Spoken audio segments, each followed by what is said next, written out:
ओङ्कारबीजरूपाय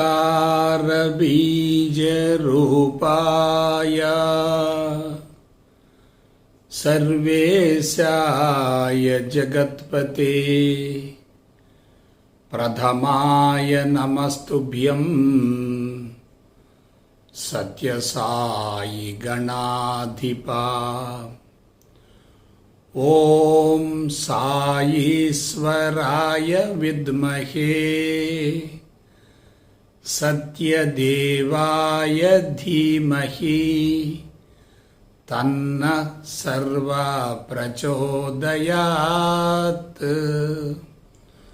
ॐ शान्ति शान्ति शान्तिः। हरिः ॐ श्री गुरुभ्यो नमः।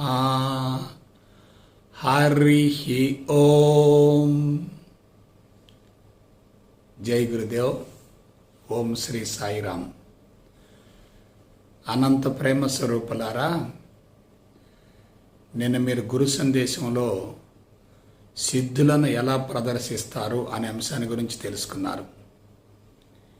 ఈరోజు మానవ జీవితమే మహాద్భుతం అనేటటువంటి అంశాన్ని గురించి తెలుసుకోబోతున్నారు. వాస్తవానికి మనం సిద్ధులను ప్రదర్శించేటటువంటి వాళ్ళను ప్రత్యేక తరహా జీవితాన్ని కొనసాగించే విధంగా మనం వాళ్ళని ఊహించుకుంటూ ఉంటాం. వాళ్ళ జీవితం అందరికీ అన్నింటికీ అతీతంగా కొనసాగుతుందని భావిస్తూ వాళ్ళను ఉన్నతంగా ఊహించుకుంటూ ఉంటాం.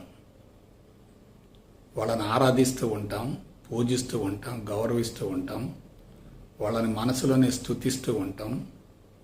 వాళ్ళ జీవితం ధన్యమైనట్లుగా, సద్వినియోగపడ్డట్లుగా, సార్థకమైనట్లుగా భావిస్తూ ఉంటాం. అది సహజమే. మనకంటే ఎవరు ఉన్నతంగా ఉన్నా సరే వాళ్ళ పట్ల తప్పనిసరిగా గౌరవభావం ఉంటుంది. అటువంటి వ్యక్తుల స్థాయికి మనం కూడా చేరాలనేటటువంటి తపన, ఆరాటం తప్పనిసరిగా ఉంటాయి. అందులో ఎటువంటి సందేహం లేదు. కొంతమంది అతీంద్రియ శక్తులను, మానవాతీత శక్తులను, చమత్కారాలను, అద్భుతాలను ప్రదర్శిస్తూ లక్షలాది మందిని ప్రభావితం చేస్తూ ఉంటారు. కొంతమంది చనిపోయిన తర్వాత కూడా కోట్లాది మంది మనసులలో చిరస్థాయిగా నిలిచిపోతూ ఉంటారు. మరణించిన తర్వాత కూడా వాళ్ళని చాలామంది పూజిస్తూ ఉంటారు, ఆరాధిస్తూ ఉంటారు, స్తుతిస్తూ ఉంటారు. వాళ్ళని నిరంతరం స్మరిస్తూ ఉంటారు. ఎందువలన? వాళ్ళ జీవితం సాధారణ స్థాయి వ్యక్తుల కంటే ఉన్నతంగా ఉంది కాబట్టి ఆ విధంగా మరణించిన తర్వాత కూడా, దేహత్యాగం కొనసాగించిన తర్వాత కూడా వాళ్ళు ప్రజల చేత పూజలు అందుకునేటటువంటి అర్హతను సంపాదించుకోగలిగారు. కాబట్టి జీవిత కాలంలో ప్రపంచంచే గౌరవించబడటం వేరు, గుర్తించబడటం వేరు. మరణించిన తర్వాత వాళ్ళని గురించి ప్రపంచం ఆలోచించటం వేరు, వాళ్ళని పూజించటం వేరు, వాళ్ళని స్తుతించటం వేరు, ఆరాధించటం వేరు. ఏ వ్యక్తి అయినా మరణించిన తర్వాత కూడా లక్షలాది మంది మనసులో చిరస్థాయిగా నిలిచిపోయాడంటే అతను అతీంద్రియ శక్తులను ప్రదర్శించగలిగినట్లే, మామూలు స్థాయి వ్యక్తుల కంటే ఉన్నతంగా జీవించినట్లే. అటువంటి వ్యక్తి జీవితాన్ని తప్పనిసరిగా సద్వినియోగపరుచుకున్నట్లే. అందులో ఎటువంటి సందేహం లేదు. అయితే మనం అటువంటి వ్యక్తులను గురించి ఆలోచిస్తూ ఉన్నప్పుడు ఎంతో కొంతమేరకు స్ఫూర్తిని పొందే అవకాశం ఉంటుంది. అదే సమయంలో ఆత్మన్యూనతా భావం కూడా పెరుగుతూ ఉంటుంది. మనం ఏదో కోల్పోయామో, వాళ్ళు ఏదో పొందారు అనేటటువంటి అసంతృప్తి కూడా అంతరంగంలో ఉంటుంది. అందువలన ఏదో సాధించాలి అనే తపన, ఆరాటం రెండు ఉంటాయి. సాధించాలి అనే భావన ఉందంటే అది అసంతృప్తికి, లేమిడికి, కొరతకు చిహ్నం కదా. ఉన్న స్థితి సరిగా లేదు, ఉన్నత స్థితికి ఎదగాలి అనే భావన బలీయంగా ఉందంటే అంతరంగంలో అసంతృప్తి ఉన్నట్లే కదా. అసంతృప్తి ఉందంటే అది ఆధ్యాత్మిక పురోభివృద్ధికి అవరోధం అవుతుంది కదా. కాబట్టి జాగ్రత్తగా విశ్లేషించండి.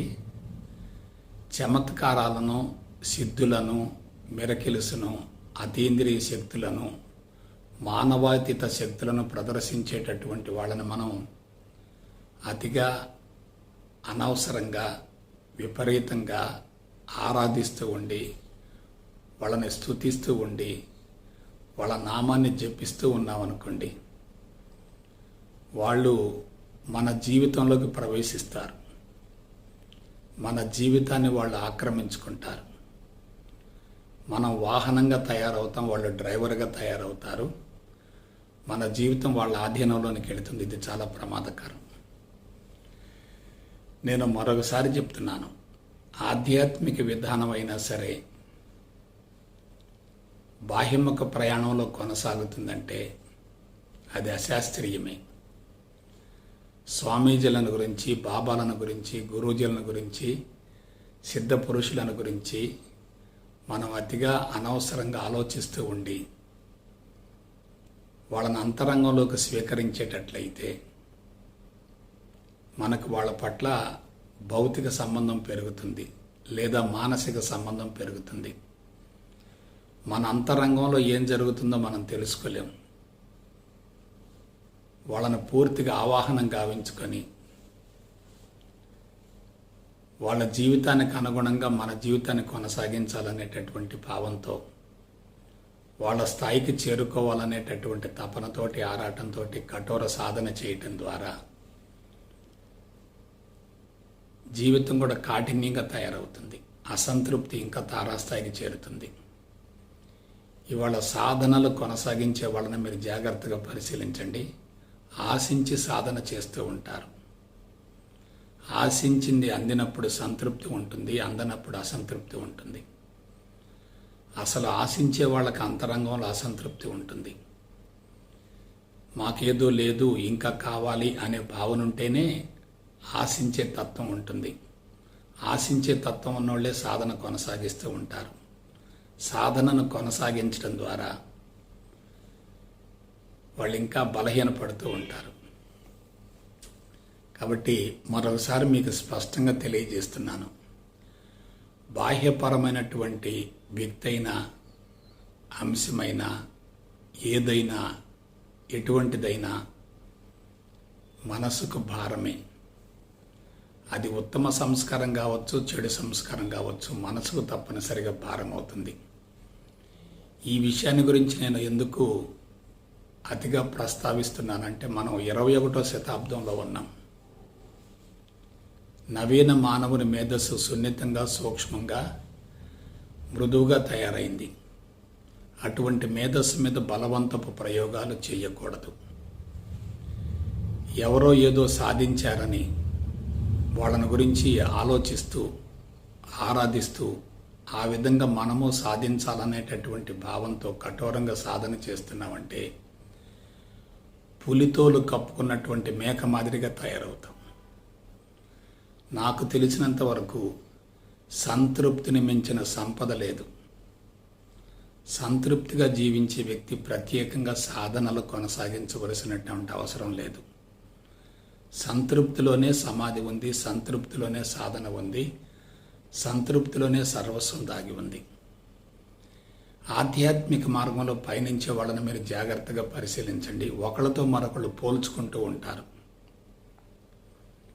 ఎవరో ఉన్నతంగా ఉన్నారు అనే భావంతో ఆ స్థాయికి చేరటం కోసం కఠోరంగా సాధన చేస్తూ ఉంటారు. మనకంటే ఎవరో తక్కువ స్థాయిలో ఉన్నారు అనేటటువంటి భావంతో ఆధిక్యతను ప్రదర్శిస్తూ అంతా తెలిసిందనేటటువంటి అహంకారం పెంచుకుంటూ ఉంటారు. అదే సమాన స్థాయిలో ఉంటే నిరంతరం పోటీతత్వంతో ఉంటారు. కాబట్టి మరొకసారి స్పష్టంగా తెలియజేస్తున్నాను, బాహ్యపరమైనటువంటి అంశాలు ఏవైనా, ఎటువంటివైనా మనసుకు తప్పనిసరిగా భారం అవుతాయి. అయితే మనల గురించి మనం తెలుసుకునేటటువంటి విధానాన్ని అనుసరించగలిగితే బాహ్యపరమైనటువంటి అంశాల నుండి, బంధాల నుండి మనిషి పూర్తిగా విడిపడే అవకాశం ఉంటుంది. ఒక్కసారి మానవ జీవితాన్ని గురించి జాగ్రత్తగా విశ్లేషించుకుందాం.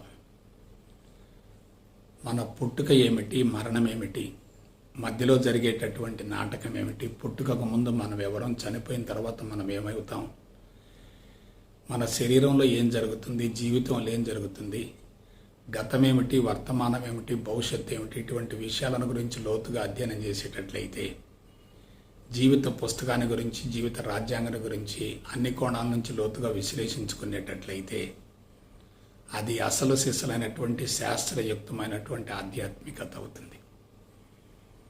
ఆధ్యాత్మికత అంటే నీ గురించి నువ్వు తెలుసుకోవటమే, నీ గురించి నువ్వు ఆలోచించుకోవటమే, నీలోనికి నువ్వు పయనించటమే, నీ సహజ స్థితిని నీవు అనుభవించటమే, నీవెవరో ప్రయోగపూర్వకంగా నిరూపించుకుంటమే కదా.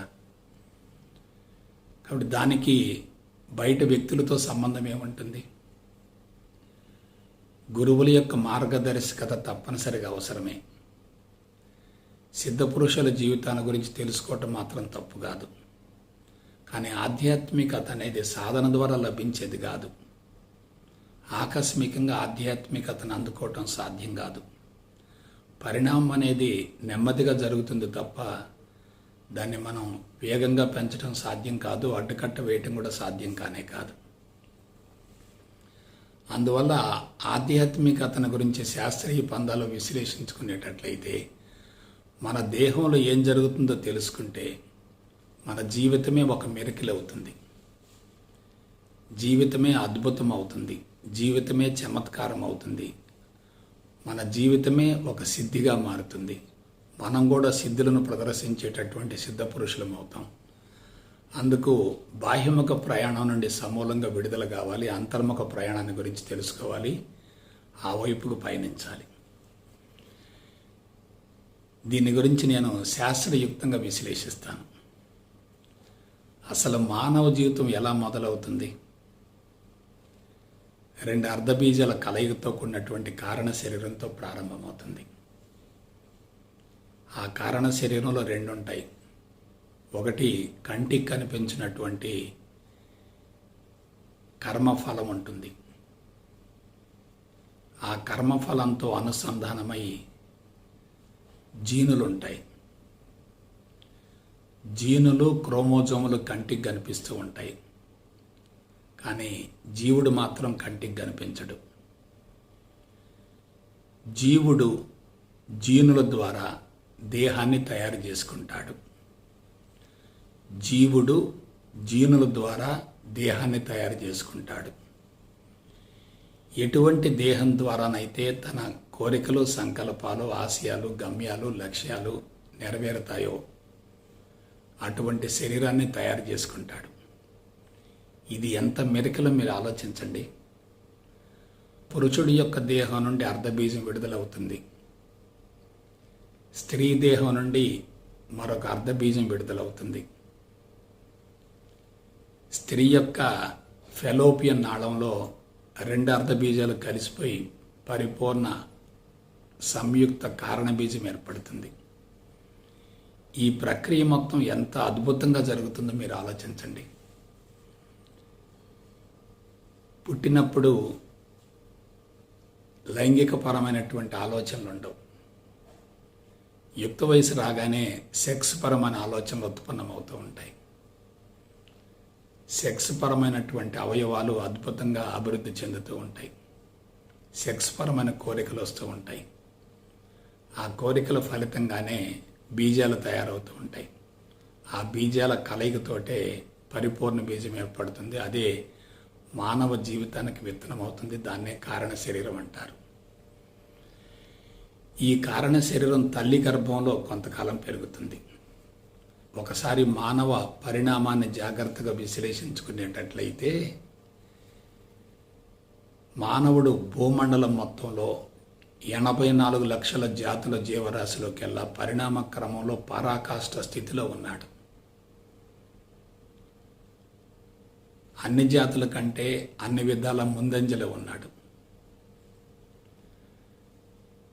పంచభూతాల నుండి జీవ చైతన్యంతో కూడినటువంటి వృక్షాలు ఏర్పడ్డాయి.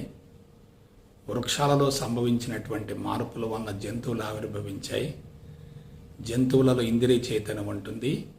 ఆ జంతువులన్నింటిలో మానవ జీవితం మనోబుద్ధి చైతన్యాలతో కూడి ఉండి అత్యంత విశిష్టంగా మహోన్నతంగా ఉంటుంది. మిగతా ఏ జాతులకి భాష లేదు కదా,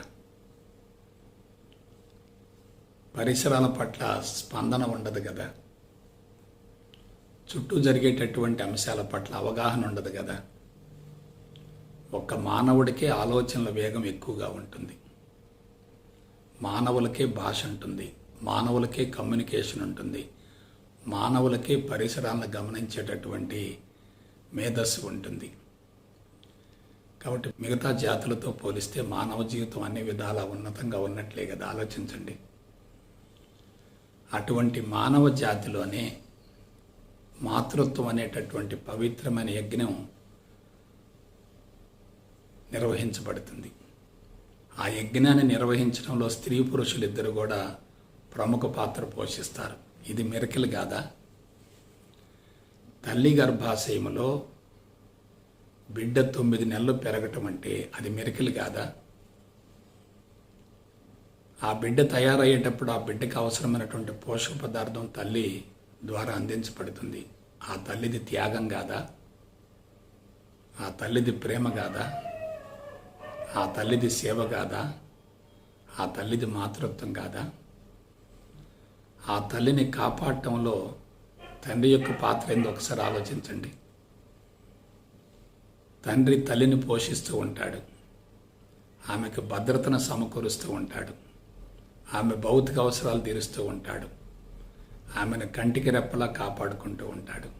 ఇది మిరకిలే కదా. తల్లి గర్భంలో బిడ్డ పెరిగేటప్పుడు తల్లి ద్వారా బిడ్డకు పోషక పదార్థం వస్తుంది, ప్రాణవాయువు వస్తుంది.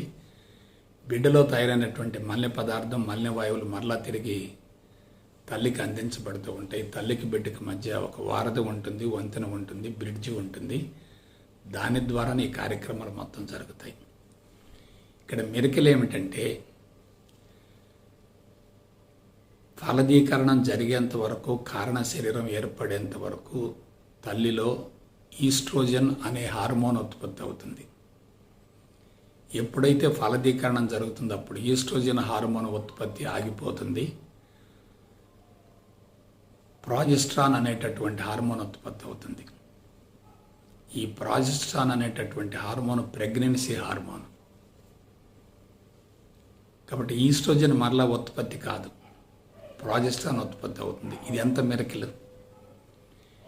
ఈస్ట్రోజన్ మోతాదు సరిగా లేదనుకోండి, మాతృత్వం అనే యజ్ఞం దెబ్బతింటుంది కదా. ప్రాజెస్ట్రాన్ అనేటటువంటి హార్మోన్ యొక్క మోతాదులో తేడా వచ్చిందంటే గర్భం నిలవదు కదా. ఇవాళ నెలల నిండక ముందే చాలామంది సంతానాన్ని కంటున్నారు. కొంతమందికి పురిట్లోనే బిడ్డ చనిపోతుంది, కొంతమందికి అబార్షన్స్ అవుతున్నాయి. దానికి మూల కారణం ఏంటి? హార్మోన్స్ యొక్క సమతుల్యంలో ఉన్నటువంటి లోపమే కదా. అలాగే తల్లి యొక్క గర్భాశయం నుండి బిడ్డ బయటకు వచ్చేటప్పుడు ఏం జరుగుతుందో ఒకసారి ఆలోచించండి. వ్యాసోప్రెసిన్ అనబడేటటువంటి హార్మోన్ ఉత్పత్తి అవుతుంది. అది యోని కండరాలను విపరీతంగా వ్యాకోచింపజేస్తుంది. ఆ విధంగానే బిడ్డ తల్లి యొక్క గర్భాశయం నుంచి బయటికి సురక్షితంగా వస్తాడు. ఇదంతా మిరకిలే కదా. అలాగే మన దేహాన్ని పరిశీలించండి. కళ్ళకి రెప్పలెందుకున్నాయి? చెవులో గుబులెందుకుంది? ముక్కులో ఎంట్రుకలు ఎందుకున్నాయి? నోట్లో దంతాలు ఎందుకున్నాయి? నోట్లో నాలుక ఎందుకుంది?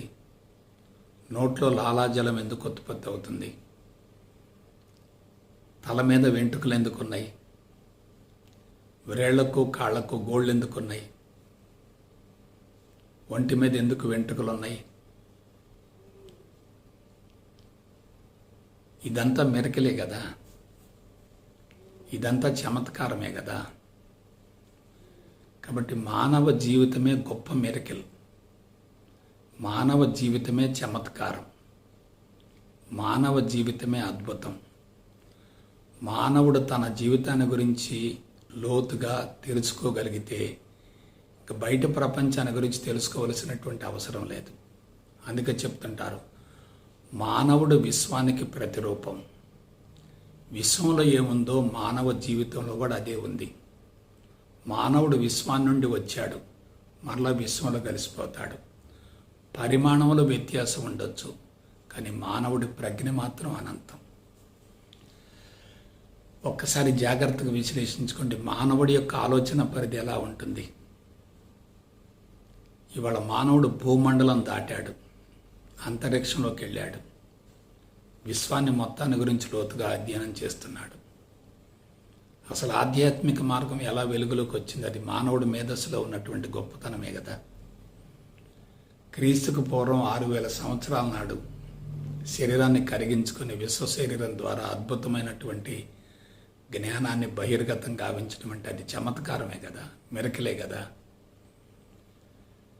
కాబట్టి పుట్టుకకు ముందు నేను ఎవరిని, మరణించిన తర్వాత ఏమవుతాను, బంధాలేమిటి, అనుబంధాలేమిటి, భార్య ఏమిటి, బిడ్డలేమిటి, ఇటువంటి అంశాలను గురించి క్రీస్తుకు పూర్వం 6000 సంవత్సరాల నాడే మనుషులు లోతైనటువంటి మౌనంలోకి వెళ్ళి ఇటువంటి కీలకమైనటువంటి అంశాలను బహిర్గతం గావించారంటే మానవ జీవితం మహా అద్భుతమే కదా.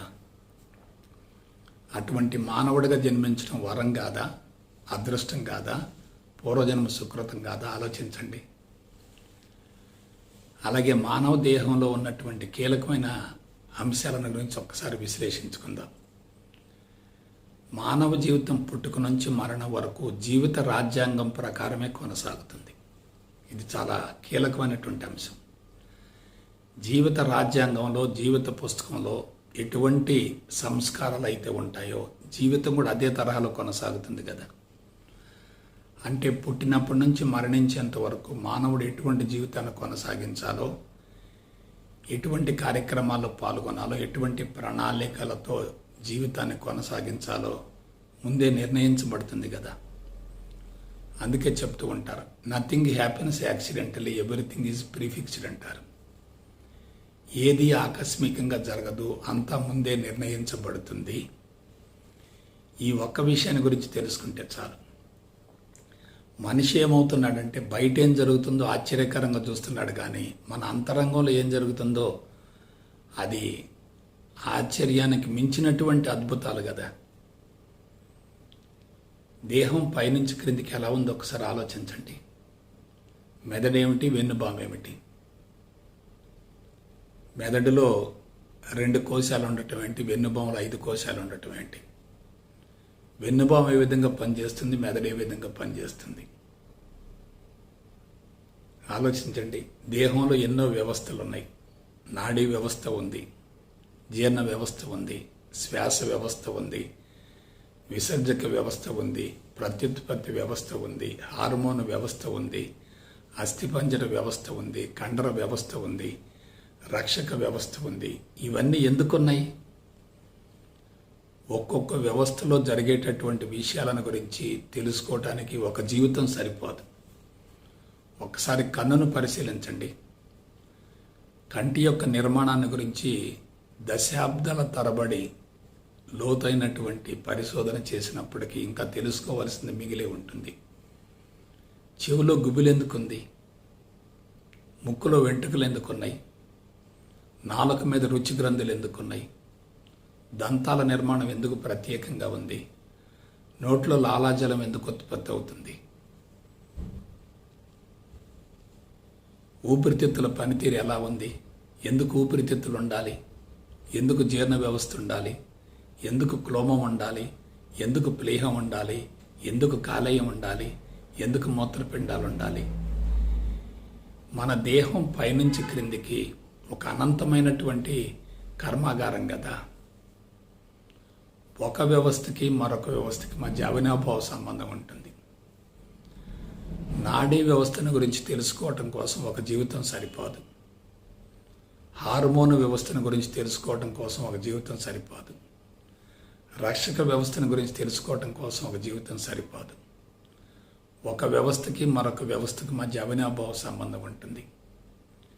ఈ విధంగా వ్యవస్థలు అన్నీ కూడా లోపల భద్రపరచబడి సున్నితంగా ఉండి అవన్నీ పుట్టుక నుంచి మరణం వరకు నిరంతరం పనిచేస్తూ ఉంటాయి కదా. మీరు ఒక్కసారి ఆలోచించండి. మనం ఏదైనా కర్మాగారానికి వెళితే ఆ యంత్రాలకు తప్పనిసరిగా రెస్ట్ ఇస్తూ ఉంటారు. ఒక 5 ఏళ్ళు 6 ఏళ్ళు యంత్రాలను ఉపయోగించిన తర్వాత వాటిని స్క్రాప్గా తీసివేసి కొత్త యంత్రాలని అమరుస్తూ ఉంటారు.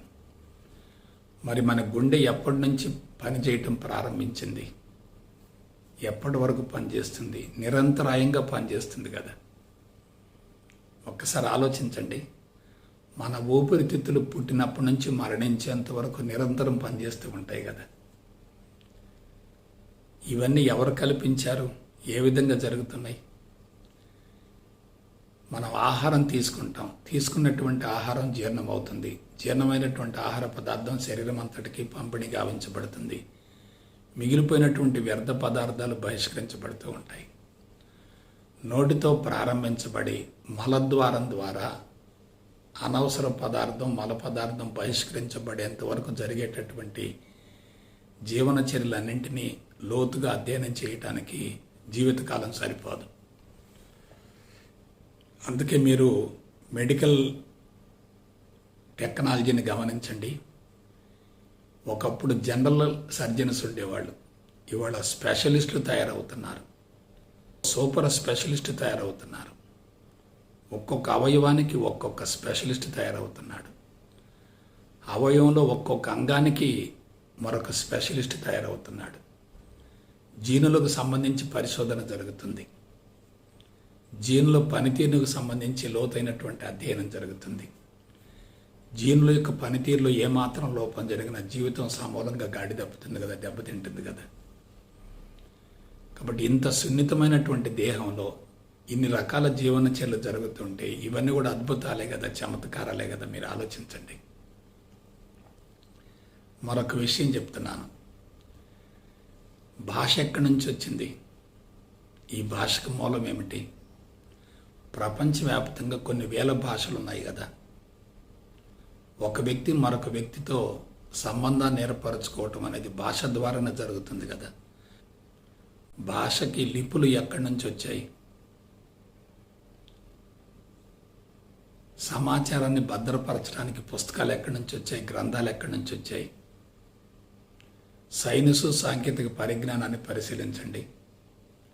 మానవుడు ఎవరు అంచనా వేయలేనన్ని, ఊహించలేనన్ని చమత్కారాలను, అద్భుతాలను, ప్రతి సృష్టిని చేస్తున్నాడు కదా. ఒక కర్మాగారం లోపలికి వెళ్ళండి, ముడి పదార్థాన్ని లోపలకు పంపిస్తే ఫినిష్డ్ ప్రొడక్ట్ తయారవుతుంది.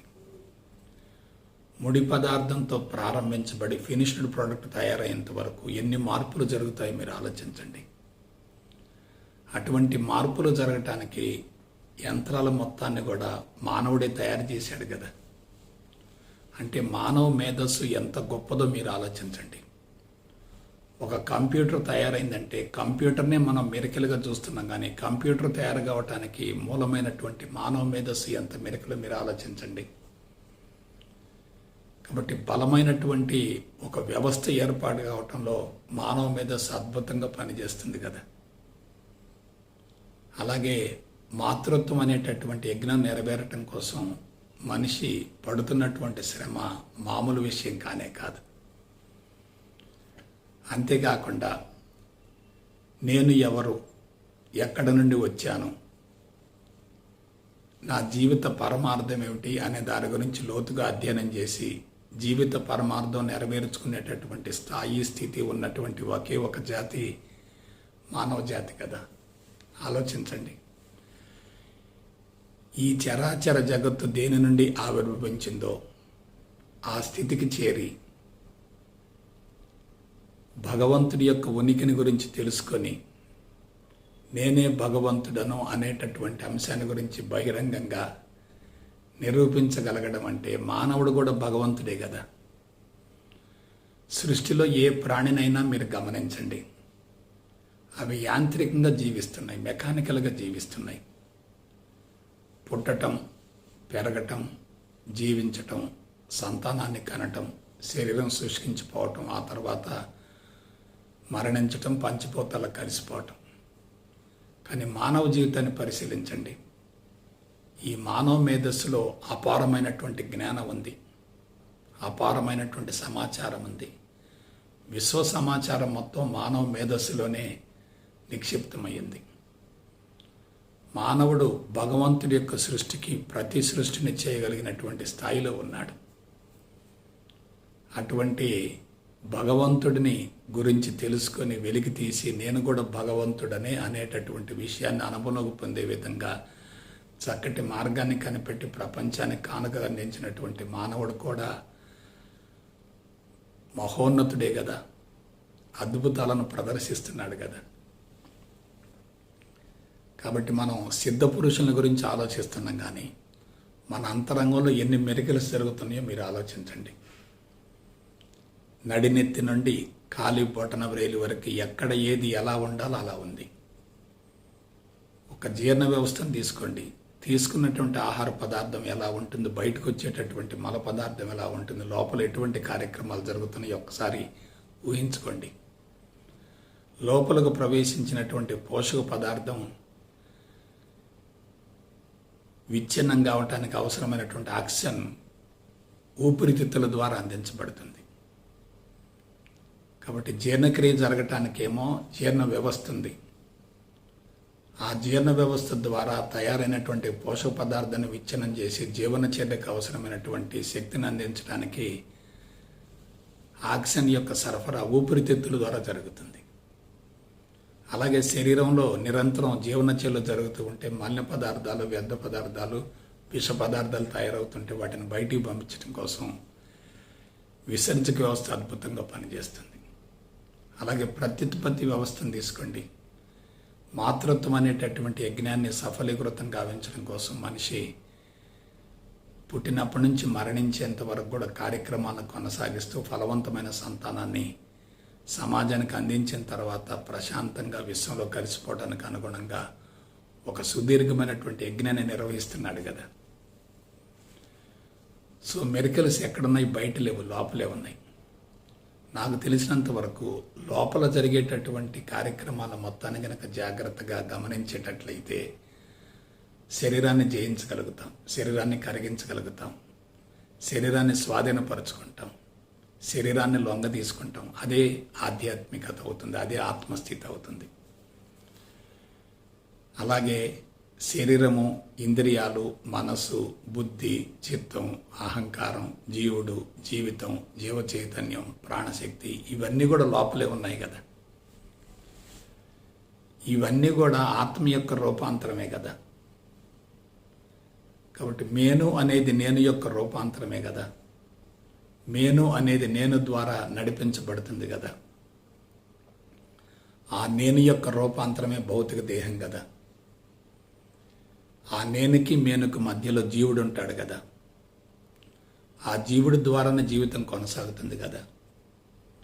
జీవితానికి అధిపతి జీవుడైతే ఆ జీవుడికి అధిపతి ఎవరంటే భగవంతుడి కదా.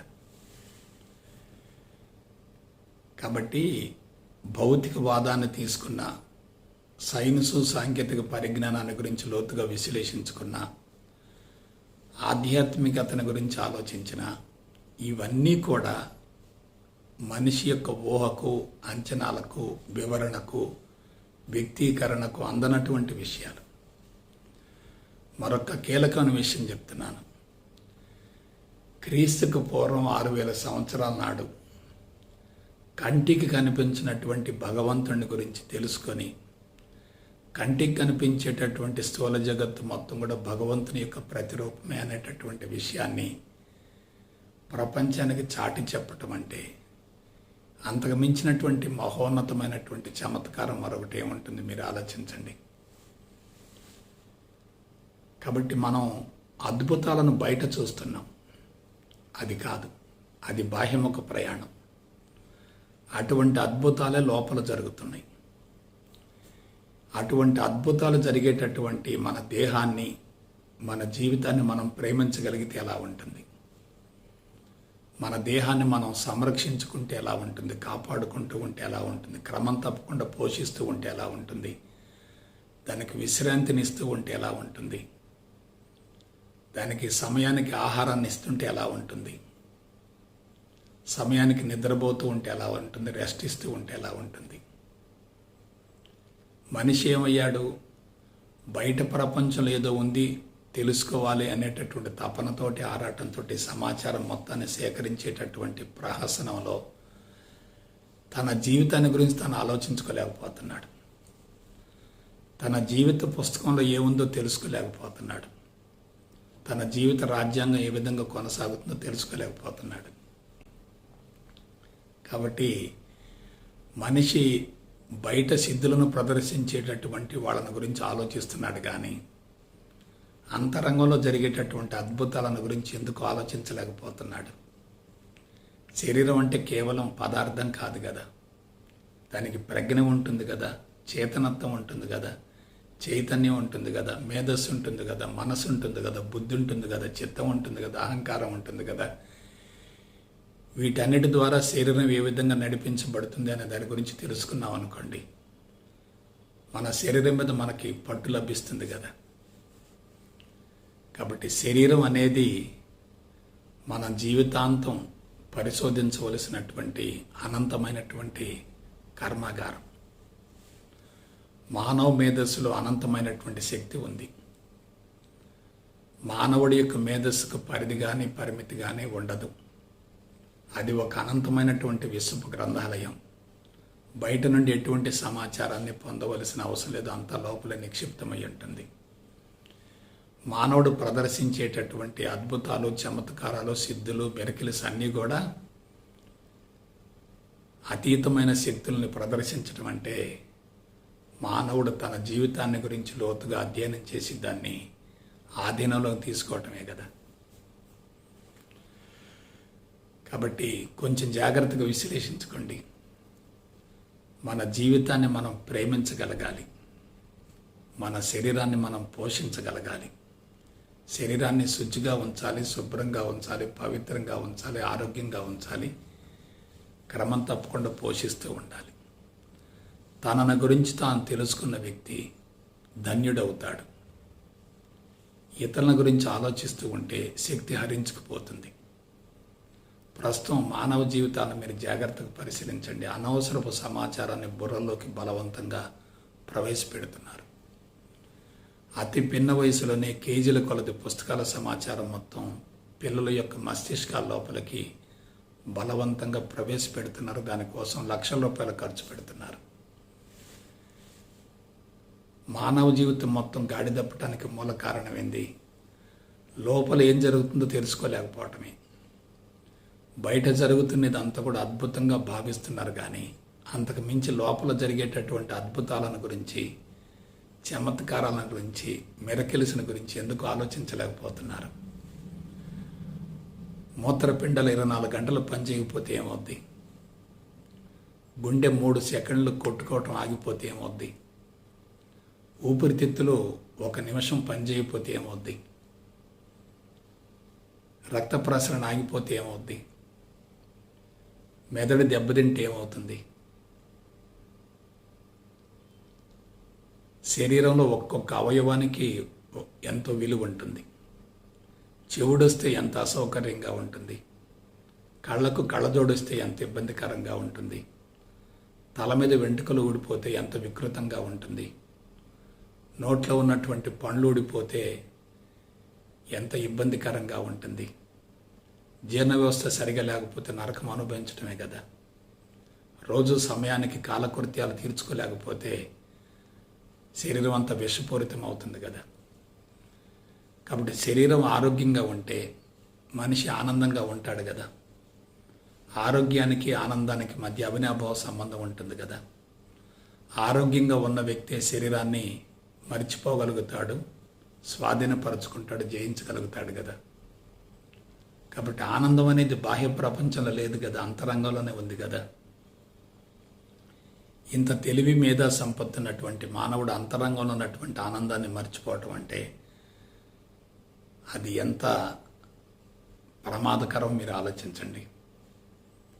ఆనందం లేని చోట ఆనందాన్ని వెతుక్కుంటున్నాడు, ఆనందం ఉన్న చోట దాన్ని గుర్తించలేకపోతున్నాడు. అంతరంగంలో ఉన్నటువంటి ఆనందాన్ని బాహ్య ప్రపంచంలో వెతుక్కోవటం అంటే అంతకు మించినటువంటి అజ్ఞానం మరొకటి ఏముంటుందో ఆలోచించండి. కాబట్టి ఈ విధంగా మనిషి జీవితం మొత్తం సమూలంగా గాడి తప్పింది. అందుకే ప్రస్తుత పరిస్థితులు ఎలా ఉంటాయంటే మనిషి తిరిగి పునరుద్ధరించలేని స్థితికి తయారయ్యాడు. దీనికి అంతటికి మూల కారణం ఏంటి? బయట వ్యక్తుల గురించి ఆలోచిస్తున్నారు. వాళ్ళేదో మిరకల్స్ చేస్తున్నారు కాబట్టి వాళ్ళ ద్వారా తన సమస్యలు పరిష్కారం కావాలని చెప్పి వాళ్ళ చుట్టూ ప్రదక్షిణలు చేస్తున్నారు, వాళ్ళని పూజిస్తున్నారు, ఆరాధిస్తున్నారు, స్తుతిస్తున్నారు. వాళ్ళని అంతరంగంలోకి ప్రవేశపెట్టుకొని వాళ్ళ చేతుల్లో జీవితాలను పెట్టి బానిసలుగా తయారవుతున్నారు. బయట వ్యక్తుల ద్వారా, శక్తుల ద్వారా నీ సమస్యలు పరిష్కారం కావు. మందుల ద్వారా ఆరోగ్యం చేకూరే ప్రసక్తి లేదు. మనోబలాన్ని మించినటువంటి మందు ఏముంటుంది? సమర్థతను మించినటువంటి ఔన్నత్యం ఏముంటుంది? సమస్యలతో సతమతమయ్యే వాళ్ళ జీవితాలను మీరు జాగ్రత్తగా పరిశీలించండి. వాళ్ళలో అసమర్థత ఉంటుంది, అతి మంచితనం ఉంటుంది, ఉదాసీన వైఖరి ఉంటుంది, నిర్లిప్తత ఉంటుంది. వాళ్ళలో సమస్యలను అధిగమించేటటువంటి సమర్థత ఉండదు. సమస్యల నుండి తప్పించుకోవాలనుకుంటారు. సమస్యలను ఎదుర్కోలేక డీలా పడిపోతూ ఉంటారు. సమస్యలను గురించి అతిగా అనవసరంగా ఆలోచిస్తూ స్వామీజీల చుట్టూ, బాబాల చుట్టూ, గురుజుల చుట్టూ ప్రదక్షిణలు చేస్తూ ఉంటారు. కాబట్టి ఆ విధంగా మనిషి జీవితం ఏమవుతుంది? సమస్యల సుడిగుండంలో ఇరుక్కుంటుంది. సమస్యల సుడిగుండంలో ఇరుక్కున్నటువంటి వ్యక్తులు తమను గురించి తాము ఆలోచించుకోలేకపోతున్నారు. ఇతరుల ద్వారా సమస్యల పరిష్కారం కోసం పరుగులు తీస్తూ ఉన్నారు. నేను ఒకే ఒక మాట చెప్తున్నాను.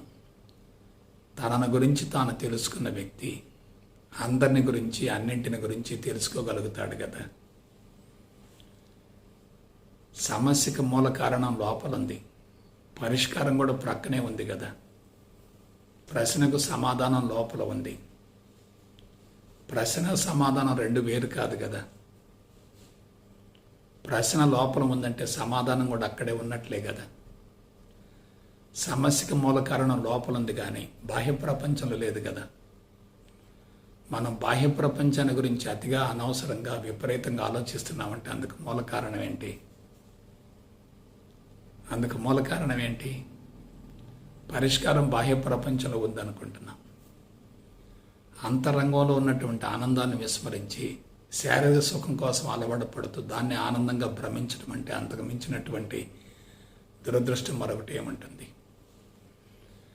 సో వీటన్నిటికీ మూల కారణం ఏంటి? కొంచెం విశ్లేషించండి, ఆలోచించండి, గమనించండి. మనిషి తనలో ఏం జరుగుతుందో తెలుసుకోలేకపోతున్నాడు. ప్రపంచంలో ఏం జరుగుతుందో ఆసక్తిగా గమనిస్తూ ఉన్నాడు. ప్రపంచాన్ని గురించి అతిగా, అనవసరంగా, విపరీతంగా ఆలోచించడం అంటే అంతరంగంలో జరిగే దాని గురించి తెలుసుకోలేకపోవటమే కదా.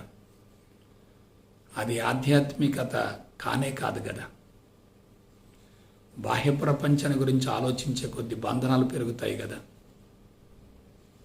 అంతరంగాన్ని గురించి ఆలోచించడం అంటే బంధాలు కరిగిపోతాయి కదా. బంధాలు కరిగిపోతే స్వేచ్ఛ లభిస్తుంది. స్వేచ్ఛ ద్వారా ఆనందం వస్తుంది కదా.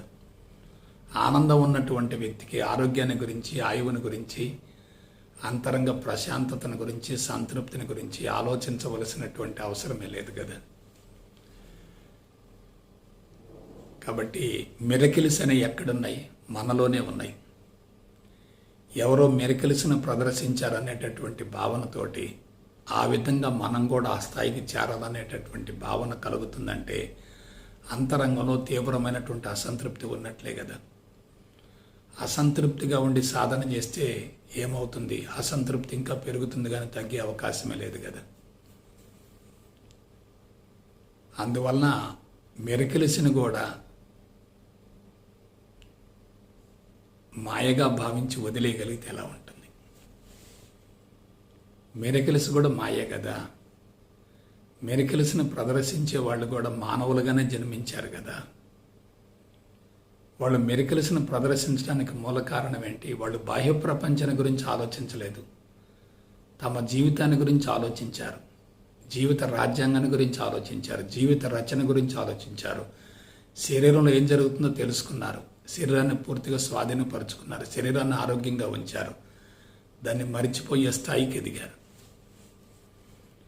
కాబట్టి సిద్ధులను ప్రదర్శించడానికి మూల కారణం బాహ్య ప్రపంచంలో ఉన్నటువంటి వ్యక్తులను గురించి ఆలోచించడం కానే కాదు.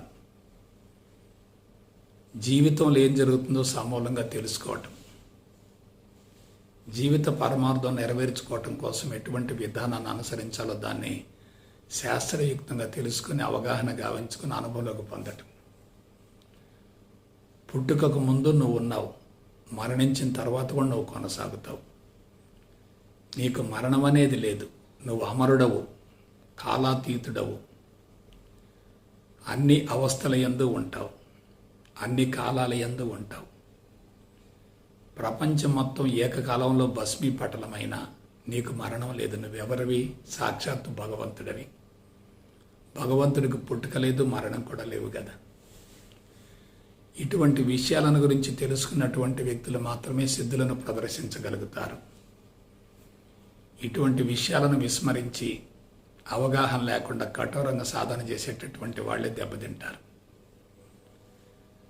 కాబట్టి ప్రస్తుతం ప్రపంచంలో ఏం జరుగుతుందో మీరు ఆలోచించండి. అందరూ కూడా బాహ్య ప్రపంచాన్ని గురించి ఆలోచిస్తున్నారు. సిద్ధులను ప్రదర్శించే వాళ్ళను ప్రత్యేక తరహాలో ఊహించుకుంటూ ఉన్నారు. వాళ్ళ ద్వారా సమస్యలు పరిష్కారం అవుతాయనేటటువంటి భావంతో బానిసత్వాన్ని పెంచుకొని వాళ్ళ మీద ఆధారపడుతున్నారు. పరాన్న జీవుల్లాగా జీవితాన్ని కొనసాగిస్తున్నారు. రుగ్మతలకు మూల కారణం బాహ్య ప్రపంచంలో లేదు కదా. అంతరంగంలో ఉన్నటువంటి బలహీనతల లోపాలే శరీరంలో రుగ్మతలుగా రూపాంతరం చెందుతున్నాయి కదా. మనం శరీరానికి ఎటువంటి ట్రీట్మెంట్ ఇచ్చినా అది మొత్తం కూడా అశాస్త్రీయ విధానం అవుతుంది కదా. కాబట్టి మనసులో ఉన్నటువంటి లోపాలను, బలహీనతలను, నెగిటివ్ను సమూలంగా తొలగించుకున్నాం అనుకోండి, కరిగించుకున్నాం అనుకోండి, అంతరంగం సమూలంగా శుద్ధి అవుతుంది, శరీరం పూర్తి ఆరోగ్యవంతం అవుతుంది కదా. కాబట్టి ఇది మనం తెలుసుకోవలసినటువంటి నగ్న సత్యం. కాబట్టి మన శరీరాన్ని గురించి, జీవితాన్ని గురించి ఎవరైతే లోతుగా అధ్యయనం చేస్తారో వాళ్ళు ప్రదర్శించేటటువంటి సిద్ధులు సామాన్యమైనవిగా తోస్తాయి. మన మేధస్సులో జరిగేటటువంటి అద్భుతాలను మనం తెలుసుకోగలిగితే అంతకు మించినటువంటి ఆనందం మరొకటి ఏముంటుంది. మన జీవితం మీద మనం పూర్తిగా పట్టు సాధించగలిగితే అంతకు మించినటువంటి సాధన మరొకటి ఏముంటుంది. కాబట్టి మానవ జీవితం మహా అద్భుతం, మహోన్నతం, అది విశిష్టమైనది, విలక్షణమైనది. విశ్వంలో ఏముందో మానవ దేహంలో అది మొత్తం ఉంది. పంచభూతాల్లో జడ చైతన్యం ఉంది, వృక్షాలలో జీవ చైతన్యం ఉంది, జంతువులలో ఇంద్రియ చైతన్యం ఉంది, మానవులలో చైతన్యం ఉంది, జీవ చైతన్యం ఉంది, ఇంద్రియ చైతన్యం ఉంది, వాటికి అదనంగా మనో చైతన్యం ఉంది, బుద్ధి చైతన్యం ఉంది, విశ్వ చైతన్యం కూడా ఉంది. ఈ చరాచర జగత్తుకి ఏదైతే ఆధారమో దాని గురించి తెలుసుకొని ఆ స్థితికి చేరటం అంటే మానవుడు మహోన్నతుడే కదా. మానవుడి యొక్క అంతరంగం సమూలంగా శుద్ధి అయితే అతడే దేవుడు అవుతాడు కదా, ప్రజల చేత పూజలు అందుకుంటాడు కదా. కాబట్టి ప్రజల చేత పూజలు అందుకుంటూ చమత్కారాలను, అద్భుతాలను, మిరకిల్స్ను ప్రదర్శించినటువంటి వ్యక్తుల జీవితాలను మీరు జాగ్రత్తగా పరిశీలించండి. వాళ్ళు బాహ్య ప్రపంచాన్ని గురించి, అందరి వ్యక్తులను గురించి ఆలోచించలేదు. వాళ్ళు తమ అంతరంగాన్ని గురించి ఆలోచించుకున్నారు, తమ జీవితాన్ని గురించి ఆలోచించుకున్నారు, జీవిత రాజ్యాంగాన్ని గురించి ఆలోచించుకున్నారు, జీవిత పుస్తకాన్ని గురించి ఆలోచించారు. అంతరంగాన్ని ఏ విధంగా శుద్ధిగా ఉంచుకోవాలో తెలుసుకొని ఆ విధానాలను అనుసరించారు. కాబట్టి మనం కూడా అంతరంగాన్ని సమూలంగా శుద్ధిగా ఉంచుకునేటటువంటి విధానాలను అనుసరించగలిగితే అది పెద్ద మెరికల్ అవుతుంది. అంతరంగాన్ని కలుషితంగా ఉంచుకునేటటువంటి విధానాలను అనుసరించగలిగితే అది ప్రమాదకరం అవుతుంది. కాబట్టి భగవంతుడు కూడా నీకు లోబడి ఉన్నట్లే, విశ్వం మొత్తం నీకు లోబడి ఉన్నట్లే, ప్రకృతి మొత్తం నీకు లోబడి ఉన్నట్లే. నువ్వెవరివి? కాలాతీతుడవు. సర్వకాల సర్వావస్థల యందు కొనసాగుతావు. విశ్వానికి అతీతుడవు. భగవంతుడి స్థితికి చేరితే భగవంతుడు కూడా నీకు లోబడి కనిపిస్తాడు. నా నుండే ఈ చరాచర జగత్తు ఆవిర్భవించి మరలా తిరిగి నాలోనికి కలిసిపోతుంది అనేటటువంటి భావన ఉంటే అతడు మాధవుడే కదా, మహోన్నతుడే కదా. అతని జీవితమే చమత్కారంగా మారుతుంది కదా, అతని జీవితమే మిరకలుగా మారుతుంది కదా, అతని జీవితమే అద్భుతం అవుతుంది కదా. దీనికోసం కఠోరంగా శ్రమించవలసిన అవసరం లేదు, సాధన చేయవలసిన అవసరం అంతకన్నా లేదు. మనసును కండిషన్ చేయకూడదు, మనసును నియంత్రించకూడదు, మనసును కంట్రోల్ చేయకూడదు, మనసును ఏకాగ్రత వైపుకు మళ్లించకూడదు. మనస్సుకు స్వేచ్ఛనివ్వటమే మోక్షం అవుతుంది. మనస్సుకు స్వేచ్ఛనిచ్చేటటువంటి వ్యక్తి జీవితాంతం మోక్షాన్ని అనుభవిస్తూనే ఉంటాడు. ప్రత్యేకంగా మోక్షం అనేది లేదు. అసలు మోక్షం కావాలని కోరుకోవటం కూడా ఒక బంధమే, అది కూడా ఒక కోరికే కదా, అది కూడా ప్రమాదకరమే కదా. అందువల్ల బిడ్డలారా, నీ గురించి నువ్వు తెలుసుకోవటం అంటే ఇదే. నీ లోపల ఎన్ని అద్భుతాలు జరుగుతున్నాయో తెలుసుకుంటే నీకు ఆశ్చర్యం కలుగుతుంది. నీ జీవితాన్ని నువ్వు ప్రేమించాలి, నీ శరీరాన్ని నువ్వు ప్రేమించాలి, నీ దేహాన్ని దేవాలయంగా భావించాలి, దానిలో ఉన్నటువంటి జీవుణ్ణి భగవంతుడిగా భావించగలగాలి. అప్పుడు జీవితమే ఆనందమయం అవుతుంది, జీవితమే ప్రేమమయం అవుతుంది, జీవితమే చమత్కారం అవుతుంది, జీవితమే మెరికలు అవుతుంది, జీవితమే అద్భుతం అవుతుంది. అటువంటి జీవితాన్ని కొనసాగించడానికి మీరు చక్కటి వ్యూహరచనతో ముందుకెళతారని చెప్పి మనసా వాచ కర్మణ కోరుకుంటూ సెలవు తీసుకుంటా. జై గురుదేవ్, జై గురుదేవ్, జై గురుదేవ్.